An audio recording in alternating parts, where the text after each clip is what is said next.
Hi everybody, Bryan from huggydubby here. We're going to do some milling today. So we had a big cedar tree that went down right by the brook, and it was perfect for the project that we needed it for right now. And that is making some 6x6 beams for a project that we're working on. So today we're going to mill this thing up. I did already mill a smaller section of the tree up, which is where we got this 6x6, but then we had to wrestle this big bear on here. And thankfully I had my trusty brother-in-law here who works for Bud Lights, which is a great thing to have around. But we wrestled this thing on here last night using our grade 7 science techniques of fulcrums and levers and things like that, because I don't have a tractor here, and so it's either hard physical labor on the back or it's get smarter about the way you're working. So eventually we got a way of getting this thing on here, and it's a really big tree, so we're hoping to make 4 6x6 out of this log, and the idea being that we'll have the 6x6 beams that will go into this saddle, and they'll be able to support a lot of weight. And we use cedar again. I've said this in a previous video, but we use cedar because it's very rot resistant. So what we'll probably do is mill these things up, get them all on some sawhorses, put some polyurethane or something on them, just to help them be a bit more rot resistant over the years. But this nice single intact beam will be very strong for a number of years. So we're gonna have to be real careful about how we cut this to try and get 4 pieces out of it. Now we don't need a full 6 inches. It's about 5.5, maybe 5 1/4 that we need in terms of the width. But we're gonna have to be really careful about how we do this. So we've already cut off this flat edge here, just off the top, and then we turn it around to sit flat so we get the best measurements possible. The next one we're going to do is right across the top here, and eventually we'll square it up and then be able to cut it into quarters.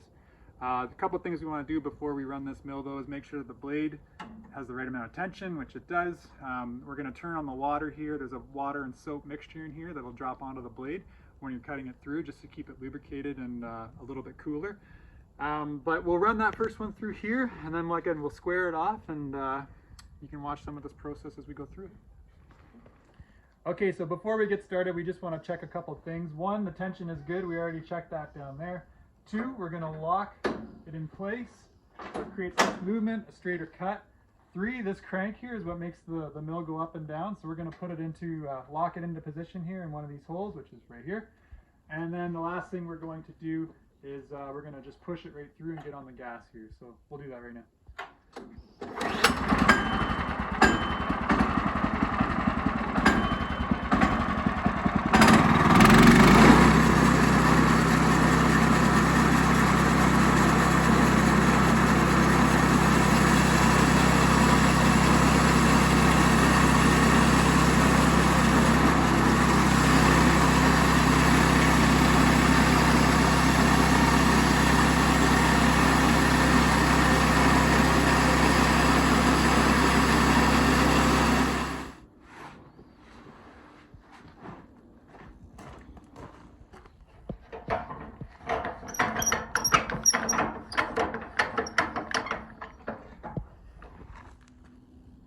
Okay, so this thing is really heavy, but luckily Anthony brought this tool with us. Anthony, what's this tool called?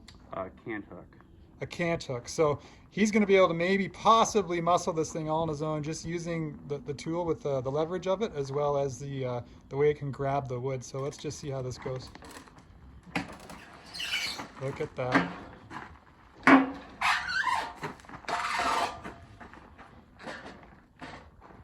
Very nice. So we've got it up on its edges right now, and as you can see, Anthony's measuring the end of it, and we've got a lot more wood on that end than we do on this end, and it's quite uneven, right?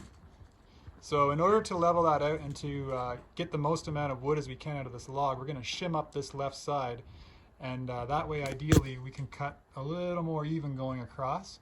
And again, we got to use every piece of this log to try and get our 4 6x6s out of it, but we'll shim it up. And we've got it locked on there with our side braces there, and we may need to do a bit more grade 7 science here to shim this end up. Okay kids, so getting back to why you need to pay attention in science class, we've got our lever here that's going to make us seem like we're He-Man. That's a reference probably the kids won't get at home, but anyways, we're gonna lever this thing up, and I've got a piece of firewood here. It's 2 inches because we think we need about 2 inches to sort of really start to level this log off. So Anthony's gonna pry that up. I'm gonna put this underneath. Okay, bring it down nice and easy. Good. Muscles McGee there is gonna pull that out, and we look at this. And again, we're not totally level. We're gonna probably, you know, just clear the bark here coming in on this front edge, which will mean down here, we're probably gonna take off some significant amount of log, but when we square it all out, we'll really do our true measurements after the fact. And you know, we're pretty confident we can get the 4 6x6s that we need out of this now. So we've got 3 of 4 edges squared off now, and for the final cut.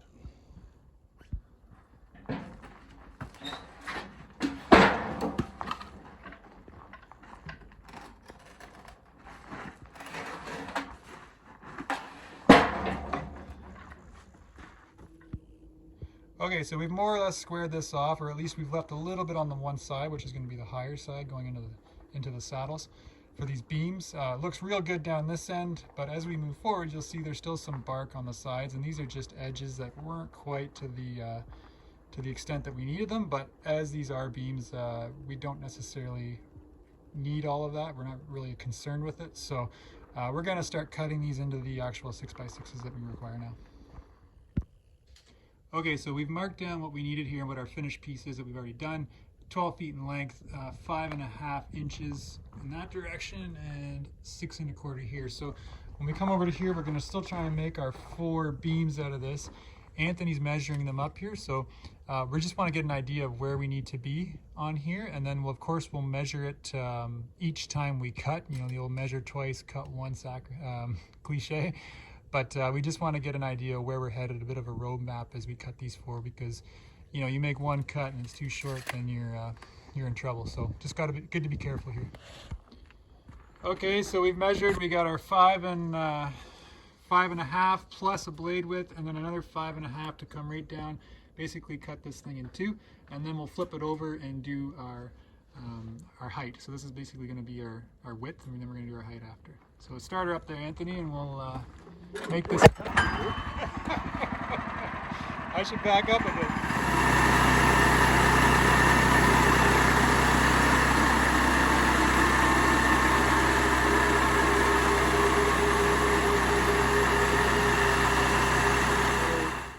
We're about to do the money cut here, so we wanted to make sure everything's good. If we look at our level, we're nice and level. We went down to this end and we deliberated a little bit about, should we cut these all as one now that they're cut down the middle, or do we separate them? And we decided that we're going to cut them as one, simply because we wanted to have the same cut marks for all 4 beams, just so that they're kind of they're all getting cut at the same time, so they're the same. The alternative would be to cut them twice, each one, and you know, it might be a little bit easier to handle, but at the same time you run the risk of having a different cut. So we do have this clamp here to really pull them together and make sure that they're nice and tight. Ideally the saw will just pass right through it, either above or below it, and if it doesn't, we'll just make sure that we don't run through it. We'll take it off just before we get to it. So let's do our money cut and see how this works. So we're about to make our final cut, and we noticed that the top left corner of the block here was hitting the edge of the sawmill here, the opening. So what we did was take the last one that we just cut off, this board here, and insert it in front of the guide to give us that extra clearance we required to roll through. The other thing we did is, because we want to mitigate any of these boards starting to separate while we're cutting, we put a clamp on this side, and of course we have one at the other end as well to hold them together. So we'll start our cut here, then we'll move the clamp behind the saw once we get to it. Like, we'll obviously stop the saw and then put it behind, and then we'll resume our cutting again, just to make sure it's a nice tight cut and all the measurements are the same. And you may be wondering why the heck we got so many tarps flying around here, and that's just to catch sawdust, because Janelle likes to use it in her garden. So here we go. The final cut is upon us.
So we were all proud. We thought we were done. We took our first beam off, and look at this.